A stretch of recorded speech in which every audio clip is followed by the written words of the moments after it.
Hello all you productive people out there, this is Kevin from CC Pipe, where we focus on productivity and pipeline for creatives.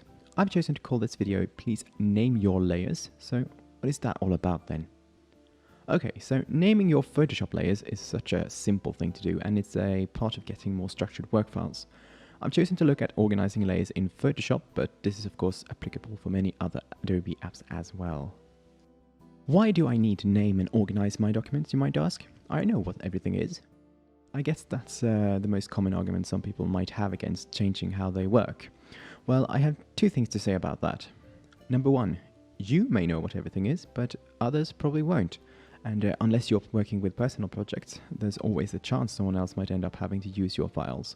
Even if you don't work that way in a team, maybe you have a sick day, perhaps someone takes over that project in the future.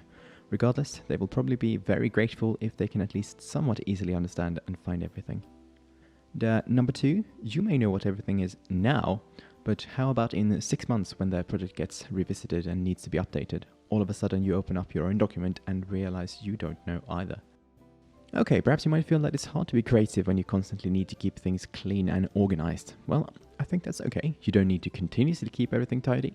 If you're in the flow, go for it. But before you go for lunch or end the day, take a few minutes to clean everything up while you still have a good sense of what everything is.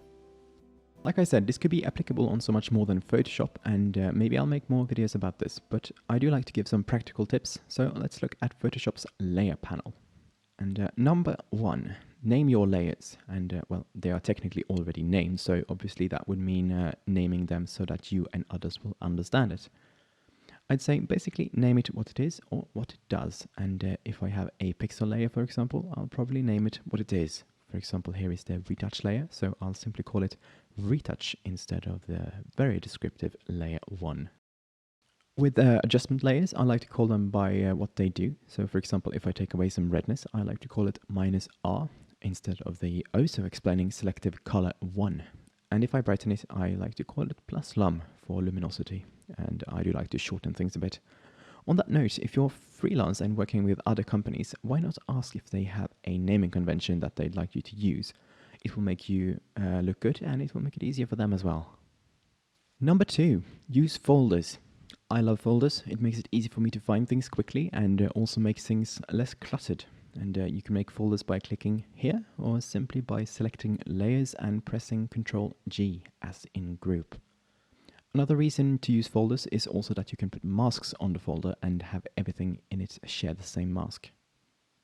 Number three, color coding. This I don't tend to use as much, but it can be pretty neat if you want things to be very visually clear. And I might, for example, use it if I make a template to send over to someone else. And you find this by just right-clicking a layer and then selecting a color like this. Alright, I didn't think anyone would be interested in watching me name layers all day, so I made my example short, but that's not how a typical product retouch tends to look for me. So let's look at a original work file for this project. This includes all the retouch, look, adjustments, sharpening, etc.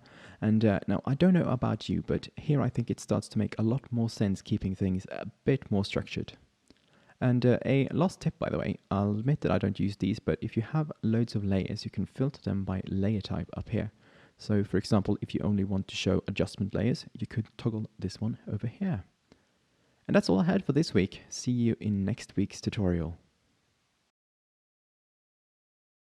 Thank you so much for watching, and make sure to like and subscribe if you enjoyed the video. It helps me out a lot. And also, if you have any productivity questions or suggestions for future videos, make sure to throw those in the comments below.